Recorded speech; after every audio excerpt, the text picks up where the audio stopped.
लोक जनशक्ति पार्टी रामविलास से अपने संबोधन के बाद हम सबका नाम लेंगे। हमारे विभिन्न प्रकोष्ठों के राष्ट्रीय अध्यक्ष, हमारे तमाम राष्ट्रीय पदाधिकारी और देश के अलग अलग कोने से हमारे प्रदेश अध्यक्ष के नेतृत्व में आए हुए पार्टी के तमाम पदाधिकारी साथ अपने कार्यक्रम, अपने संबोधन के बाद सबका एक एक कर नाम भी हम लेंगे ताकि एक बार सबका परिचय सबसे हो जाए।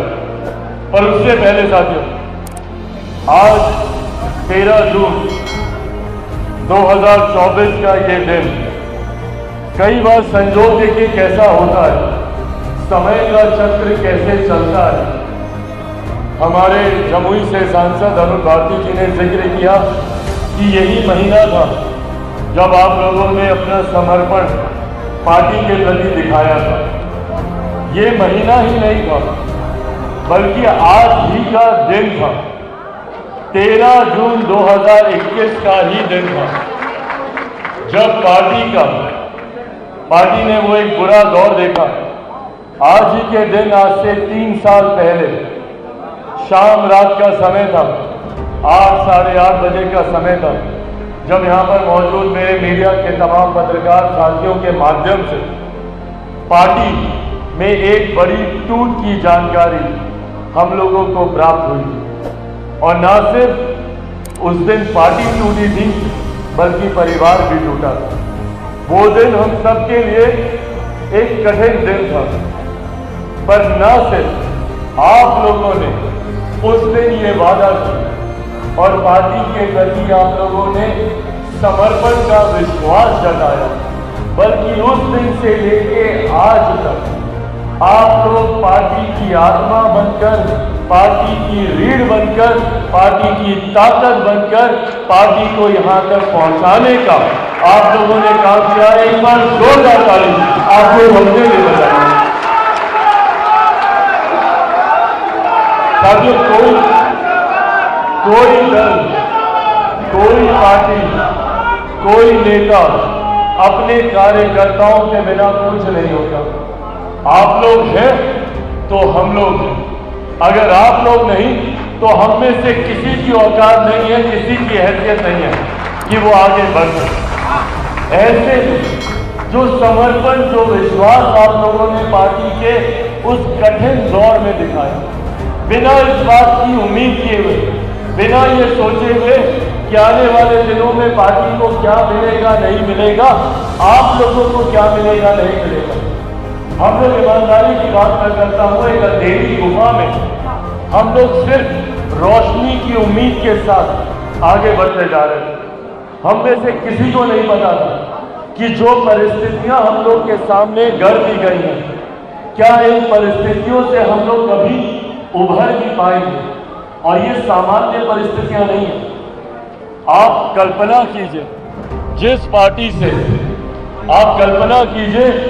जिस पार्टी से उस पार्टी का नाम छीन लिया जाता है, जिससे उस पार्टी का सिंबल छीन लिया जाता है, जिससे उस पार्टी के कार्यालय, उस पार्टी का कार्यालय, उस पार्टी के पदाधिकारियों को छीनने का प्रयास किया जाता है। ऐसे में हम लोगों ने पूरी तरीके से एक नई शुरुआत हम लोगों ने करने का प्रयास किया। मेरे लिए भी व्यक्तिगत तौर पर वो एक बहुत कठिन दौर था।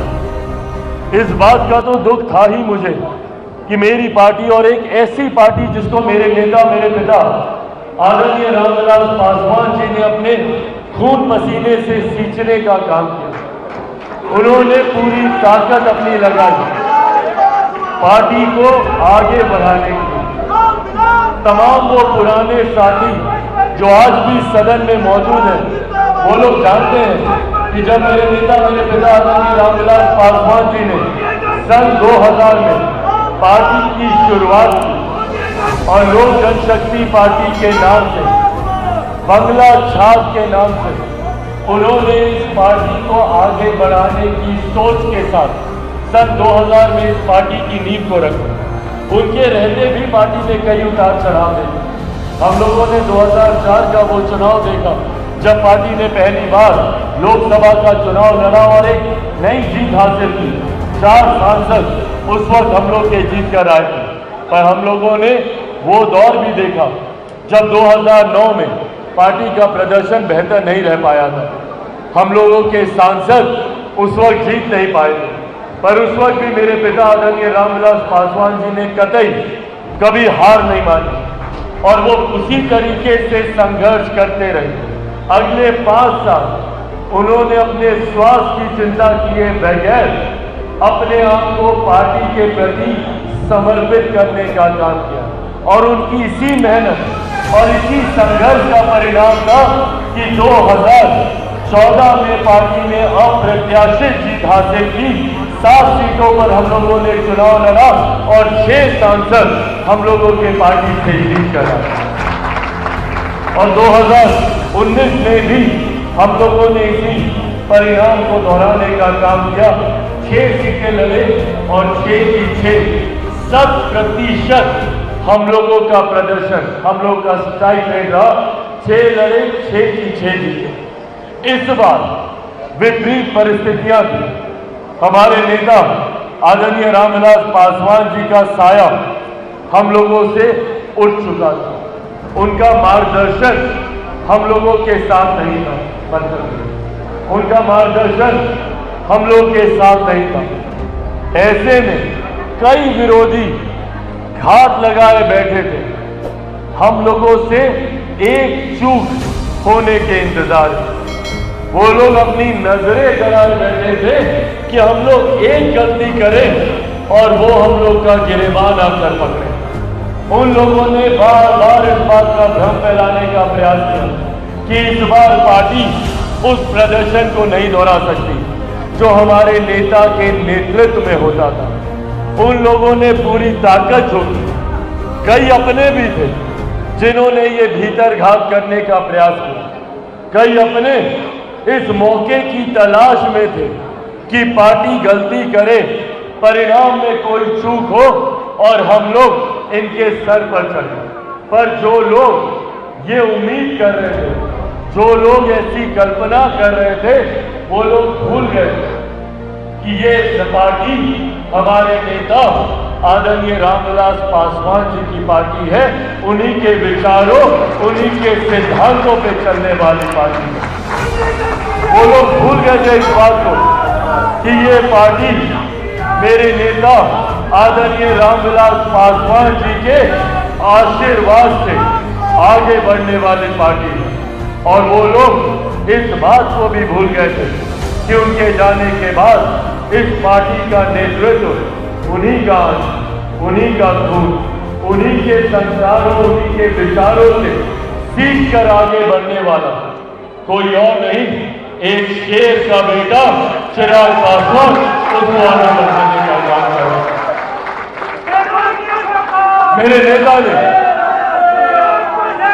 मेरे नेता ने हमेशा शेर की तरह विपरीत परिस्थितियों में बेहतर प्रदर्शन करके दिखाया। जब जब लोगों ने उनके ऊपर उंगली उठाने का काम किया, उनको नीचा दिखाने का प्रयास किया, तब तब हमारे नेता और निखर कर आए।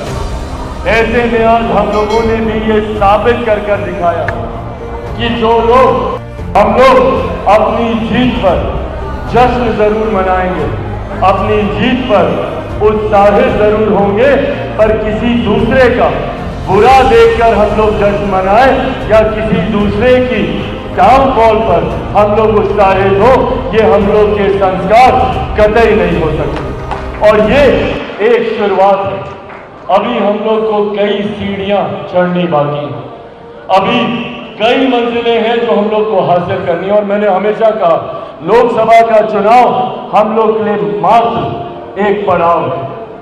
आने वाले दिनों में बिहार विधानसभा के चुनाव, अलग अलग राज्यों में चुनाव, और अब जब मैं आने वाले समय के दौर का मैं जिक्र कर रहा हूँ, इतिहास का मैंने जिक्र किया, वो पन्ना आज से वही बंद होता है। इतिहास में ये तमाम बातें दर्ज हैं। बस इतिहास की बातों से, इतिहास में मिले हुए अनुभव से हम लोगों को सीख लेनी है, पर अब उन बातों को वही समाप्त करके आगे बढ़ना है। अगर हम लोग अपने आप को उसी दौर में बांधे रखेंगे, मैंने भी पिछले 3 साल कभी इस बात की परवाह नहीं की कि हम लोग के साथ क्या हुआ और क्यों हुआ। मेरे पास मात्र 2 विकल्प थे, या तो मैं उन परिस्थितियों पे रोता रहता, क्राई बेबी कहा जाता है, मैं रोता रहता और अपनी परिस्थितियों को दोष देता रहता कि भैया मेरे साथ ही ऐसा क्यों हुआ, मैंने किसी का क्या बिगाड़ा था, मैंने किसका गलत किया था कि मेरे साथ ये सब हो। तो या तो मैं रोते रोते ये 3 साल बिता देता, या लड़ाई लड़ता, एक फाइटर बनकर अपने लिए संघर्ष करता, अपने लिए परिस्थितियों को बदलने का प्रयास करता। मैंने दूसरे विकल्प को चुना और आज उस संघर्ष का परिणाम है, आज उस संघर्ष का ही परिणाम है कि हम लोग इन नई ऊंचाइयों तक हम लोग पहुंचे। ऐसे में इतिहास से सीखते हुए अब आगे बढ़ना है। आज जब ये नई परिस्थितियां हम लोग के समक्ष, जहां पार्टी के स्तर पर देखा जाए 5 सांसदों के साथ हम लोग एक मजबूत परिस्थिति में मौजूदा केंद्र की सरकार में हम लोग मौजूद हैं, तो वहीं राजनीतिक तौर पर भी देखें तो एक बड़ी जिम्मेदारी केंद्रीय मंत्री के तौर पर जो हम लोगों के कंधे पर आई है, उसको भी उतनी ईमानदारी से, उतनी ही मेहनत से हम लोगों को पूरा करने का प्रयास करना है। पर हाँ, आने वाले दिनों में जो सपना मेरे नेता, मेरे पिता आदरणीय रामविलास पासवान जी ने देखा था संगठन के विस्तार को लेकर, अब मैं ये आग्रह अलग अलग राज्यों से आए अपने तमाम साथी पदाधिकारियों से करूंगा।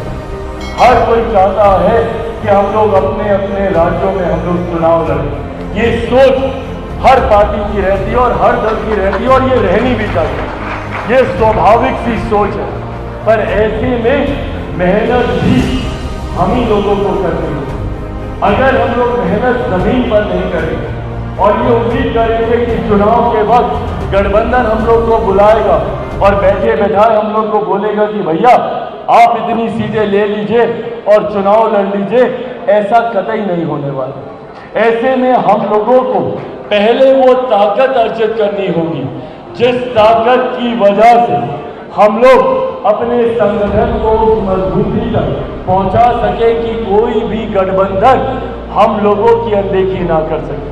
आज जिस तरीके से बिहार में हम लोगों ने पार्टी को उस ऊंचाइयों तक हम लोग लेकर गए, जिसका श्रेय मैं पार्टी के बिहार प्रदेश के अपने तमाम पदाधिकारी साथियों को दूंगा और विशेष तौर पर पार्टी का नेतृत्व कर रहे हमारे प्रदेश अध्यक्ष राजू तिवारी जी को दूंगा,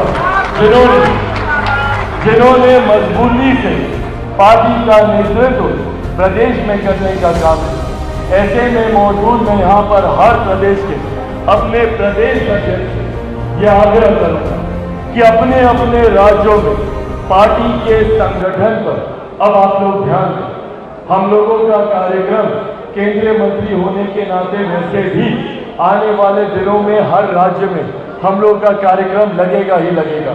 और जहां एक तरफ प्रधानमंत्री जी के द्वारा दी गई जिम्मेदारियों का निर्वहन करने के लिए मैं हर राज्य में आऊंगा, तो वही पार्टी का राष्ट्रीय अध्यक्ष होने के नाते संगठन की भी बैठक, मैं कभी भी किसी भी कार्यक्रम से आऊंगा तो संगठन की बैठक जरूर कर जाऊंगा। ये भी वादा आप लोगों से मैं करके हाथ मिलाता हूँ। कल हम लोग आंध्र प्रदेश में थे, वहाँ पर निर्वाचित मुख्यमंत्री नायडू जी की कल वहाँ पे शपथ ग्रहण था, चंद्रबाबू नायडू जी का वहाँ पे शपथ ग्रहण था। उसके बाद हम लोग पार्टी के कार्यक्रम में भी हम लोग गए, दिन में शपथ ग्रहण किया।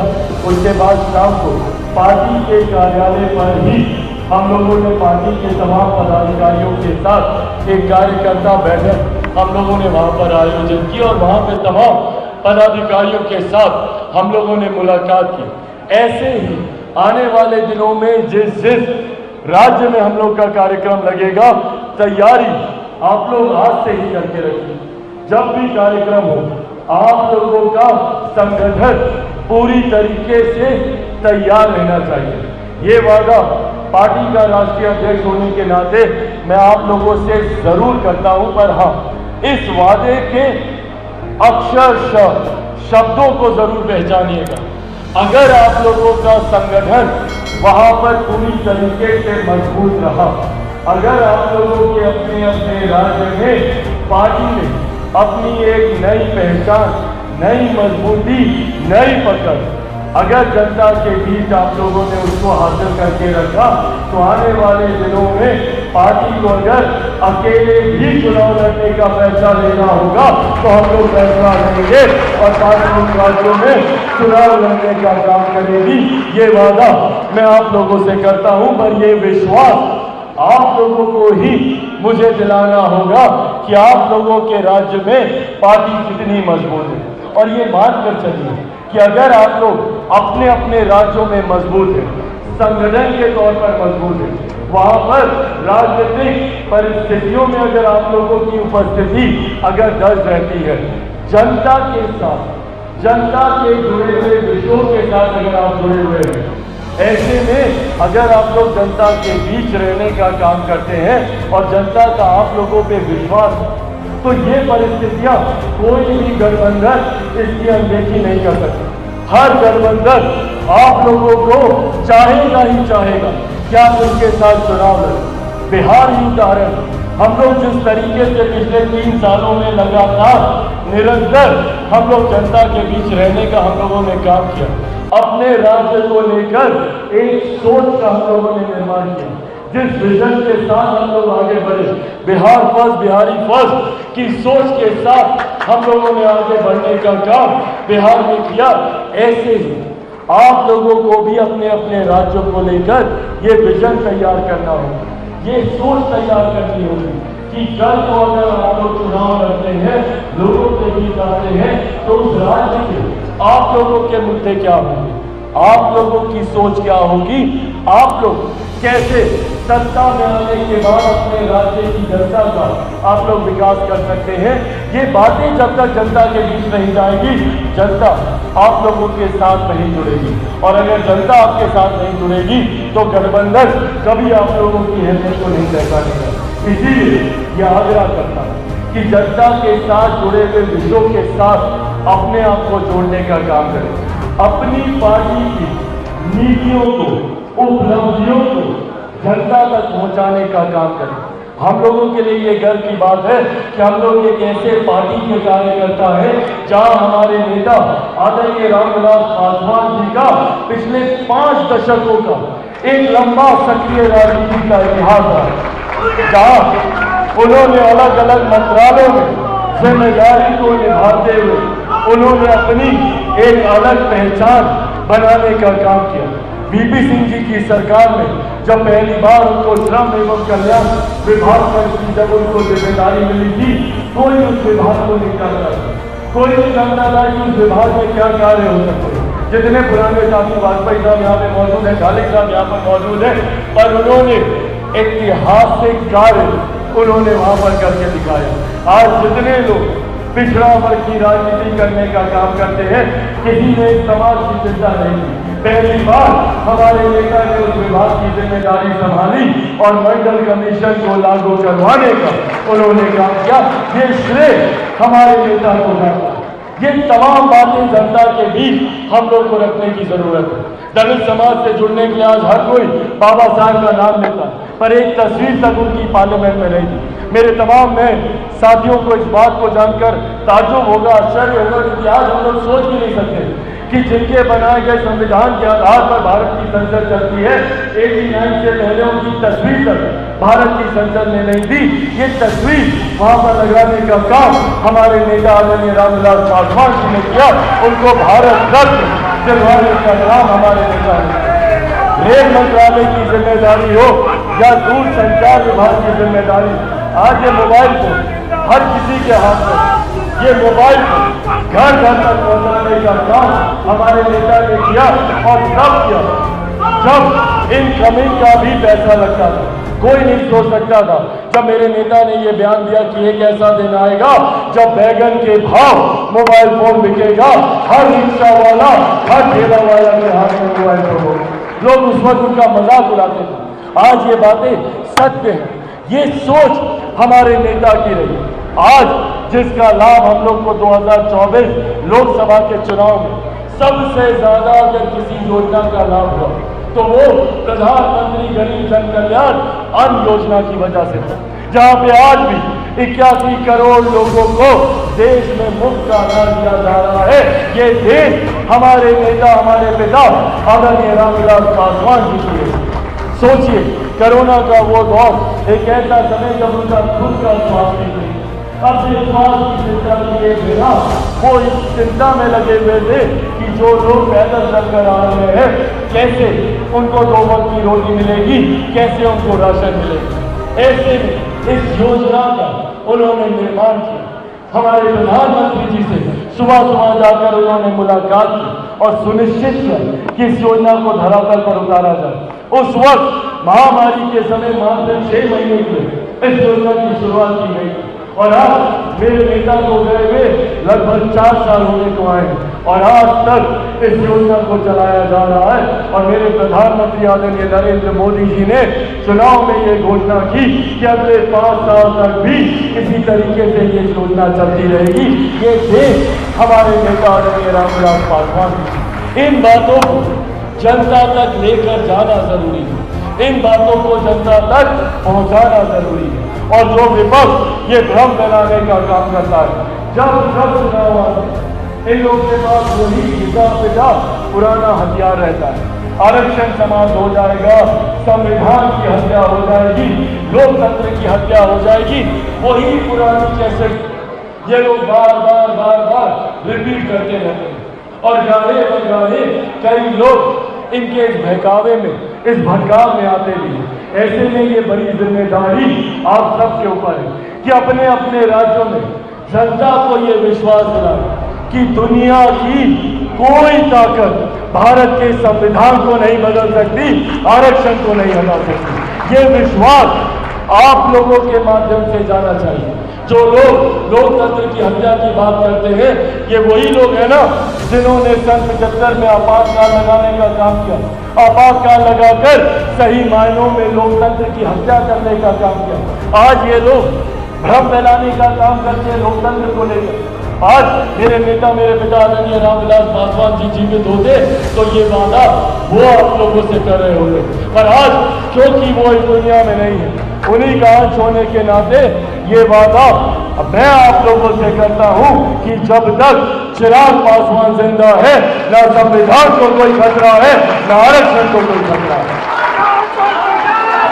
पर हाँ, खतरा है तो ऐसी सोच से खतरा है जो सोच समाज में बंटवारा करने का काम करती है। आज हम लोगों की पार्टी ने एक नया उदाहरण स्थापित करने का काम किया।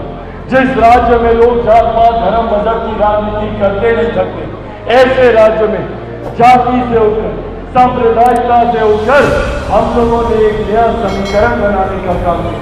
कुछ लोग जो एमवाई समीकरण को बताते नहीं सकते, उसको क्रॉस करते नहीं सकते, वो लोग जो जातीयता और सांप्रदायिकता को अपने एमवाई समीकरण के माध्यम से बढ़ावा देने का काम करते हैं, उन लोगों के सामने हम लोगों का एमवाई समीकरण भारी पड़ा।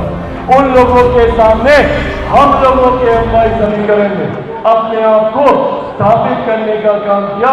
और क्या है ये हम लोगों का एमवाई समीकरण? हम लोग का एमवाई समीकरण जहां महिला और युवा का जोड़ है, इस समीकरण के साथ हम लोग आगे बढ़ने का काम करें। भाई किसी और पार्टी में ये हिम्मत नहीं है। बड़ी बड़ी राष्ट्रीय पार्टियों से लेकर क्षेत्रीय पार्टियों तक देख लीजिए, कोई युवा को आगे बढ़ने का मौका नहीं देना चाहता। और खास तौर पर अगर उस पार्टी के नेतृत्व करता अगर युवा हो, वो लोग नहीं चाहते कि उनके सामने हिंदू का कोई कॉम्पिटिशन आकर खड़ा हो जाए। कई ऐसी राष्ट्रीय पार्टियां हैं जिनके युवा साथी उनका साथ छोड़कर चले गए। क्यों? क्योंकि अपनी काबिलियत पर उनको इतना विश्वास नहीं था और उन्होंने उन नेताओं को आगे बढ़ने नहीं दिया।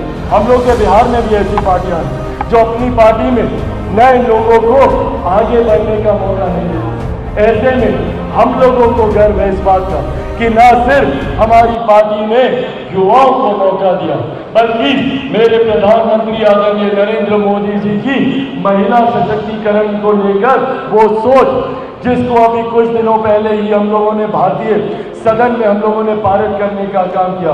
नारी शक्ति अधिनियम के तहत 33% आरक्षण हम लोगों ने आधी आबादी को दिलाने का काम किया, और ये काम सिर्फ हम लोगों ने कागज पर ही नहीं किया, अपनी पार्टी में भी हम लोगों ने करके दिखाया।